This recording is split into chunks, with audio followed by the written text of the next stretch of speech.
கார்ல திருப்பதி போறவங்க கவனிக்க வேண்டிய ஒரு முக்கியமான விஷயங்க. அதாவது ஆலிப்பேரி மெட்டுல இருந்து உங்களுக்கு செக்கிங் எல்லாமே முடிச்சுட்டு மேல போறதுக்கு வண்டிகள எல்லாத்தையுமே அலோவ் பண்ணுவாங்க. நீங்க குறைந்தபட்சம் 29 நிமிஷம் எடுத்திருக்கணும் அப்படிங்கிறதுதாங்க அதுல உள்ள ரூல். அதுக்கப்புறம் நீங்க திரும்பி வரும்போதும் அதே மாரி திருமலால இருந்து கீழ திருப்பதிக்கு வர்ற சமயத்துல உங்களுக்கு 40 நிமிஷம் அப்படின்னு சொல்லி ஒதுக்கியிருப்பாங்க.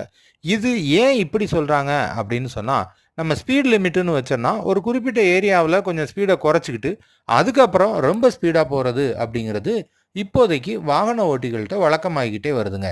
அதனால மொத்தமா இவ்வளவு டிஸ்டன்ஸ இந்த நிமிஷத்துக்கு மேல தான் நீங்க கடக்கணும் அப்படின்னு சொல்லியாச்சுன்னா, ஆட்டோமேட்டிக்கா அந்த ஸ்பீடு குறைஞ்சிரும் அப்படிங்கிறதுனால, இங்க திருமலையில நமக்கு மேல போகும்போது 29 நிமிஷமும், கீழ வரும்போது 40 நிமிஷமும் குடுக்குறாங்க. இது பயணிகளுடைய பாதுகாப்பிற்காக வச்சிருக்கிறாங்கங்கிறது உண்மையிலே பெரிய விஷயம்.